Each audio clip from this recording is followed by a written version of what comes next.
At Talladega, high speeds and high drama on the high banks. And folks, they are racing everywhere. 34 cars still now in the lead draft in one big pack, and they are 3 wide entering turn 1. That's kind of what it looks like from the driver's seat sometimes. You think that there are like 80 cars out there at times. And one car, Andy, who had dropped to the back of the pack to get a little room, has now made his way back toward the front. What?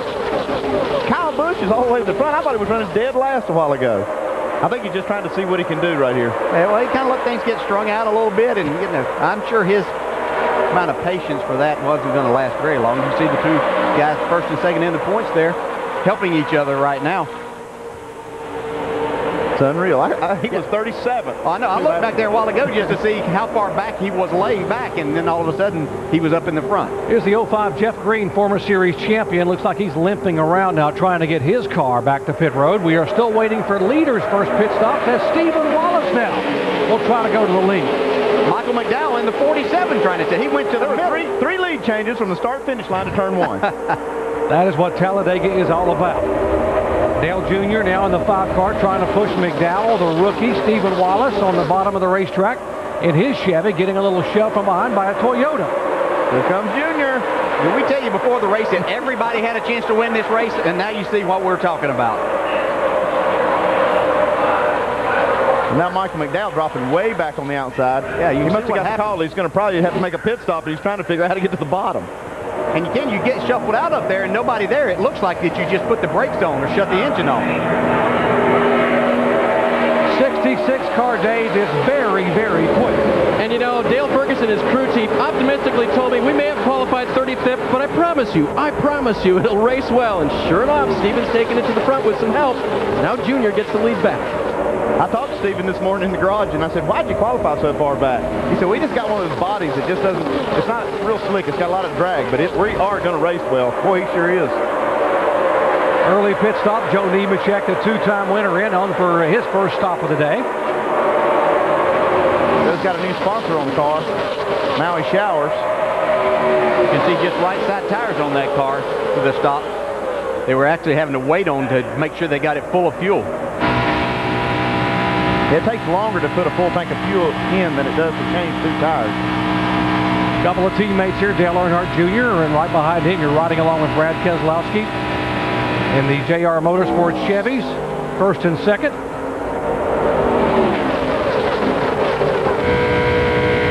You see they're coming up on Joe Nemechek. Something that changed here with this race is they have to stay below that double yellow line going out of the pits before they can come up on the racetrack. DJ now at 195-mile-an-hour draft. How difficult is it to get this car woed down and get on the pit road without having an issue? Yeah, you really have to be careful here. You can do a number of different things if you're not careful. You can slide the tires, and especially now, Andy, if you're not putting on 4 tires, which is probably the case, you have to be careful not to flat spot those tires. And you really talk to your driver making that pit stop when you're not going to change all 4. You've got to be careful not to flat spot those tires. Expecting some of the leaders to come on pit road, and here they come as Earnhardt Jr. will flash by on the racetrack. Some of the other guys, here's Reagan, Carl Edwards, Allgaier, and Logano in the pit. Let's go down to Jamie. And Carl Edwards running a little hot, about 250 degrees. They're going to pull some tape and 4 tires for Carl Edwards, who's having a solid run so far. Like I said, it takes a little longer to put fuel in than it does to take 2 tires, so it is an opportunity for the guys to put 4 tires on. You've got the 6 of David Reagan in. They're taking the tape off the front end. Like many of the cars up and down pit lane, they've had heating issues throughout the course of the day. Reagan says the car's been jumping around a lot. They need some clean air and some cooler air to fix it. Reagan exits. They also got the tape off the front of the 16 car of Kenseth. And here come the other leaders. Michael Waltrip, the first of that group. Dale Earnhardt Jr. and others headed down for their first scheduled stop. Everybody jockeying for position, trying to get to their pit stall. Boy, 55 miles an hour seems very slow now on pit road. Let's go down to the Kyle Busch pits. Dave. Dale Earnhardt Jr. is the 18 car of Kyle Busch is in right now. They will take just looks like 2 right side tires. No, they're going to take 4.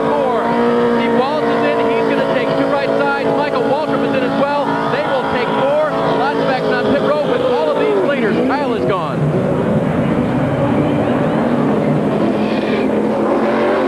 33 car of Newman out and away, and the 5 car of Dale Earnhardt Jr. Michael Waltrip's car won't fire.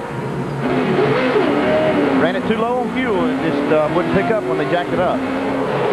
Finally, they get the 99 car back, and there's a 75 going by Bobby Gerhardt.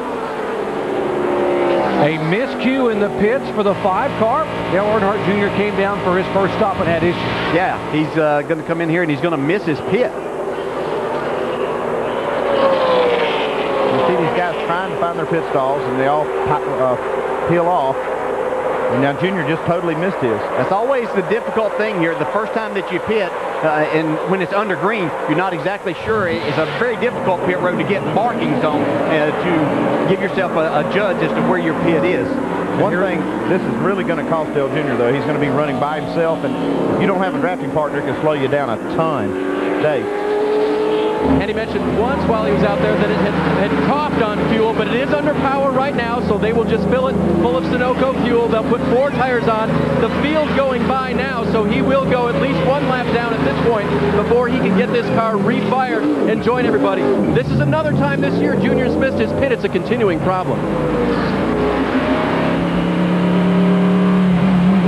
99 of Michael Waltrip, too fast, entering pit road, had to come back down, and there's the 99 on the pass-through. Well, we saw them having to push the car to get it started. It could have been out of fuel when he made that green flag stop and not be able to look at his tachometer to get a reading on his speed coming down pit road.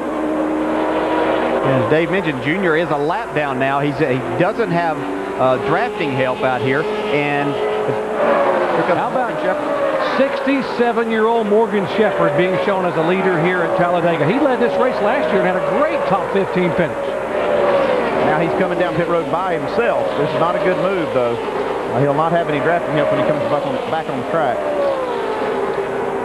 Morgan had a race car built for him by Kevin Harvick. He had engines purchased by Tony Stewart, who also helps him with tires. A lot of the guys appreciating what Morgan did over the years, laying the groundwork here for this series years ago. See how these pit stops have spread the field a little bit, but you'll see them come back together.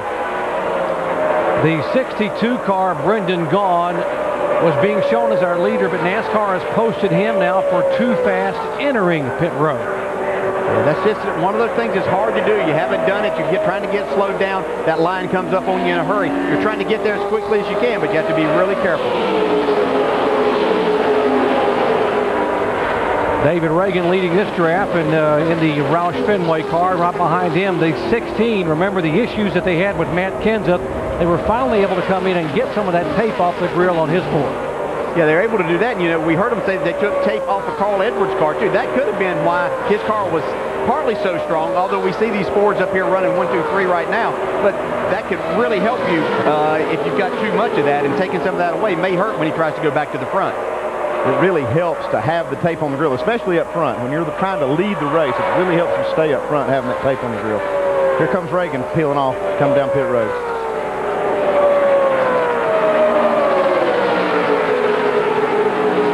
Too fast entering, so that's the pass-through penalty for David Reagan. So a number of drivers, we talked about how difficult it was to get woed down coming off of the track at 195 miles an hour, and a lot of these guys got caught for speeding. Reagan and Gaughan serving their penalty. Okay, now pit stops have cycled through. All these leaders have pitted. Dale Earnhardt Jr. is not a lap down yet, but he's a long way back from the leaders, and he only has 1 car to draft with, and so it's really costing him time.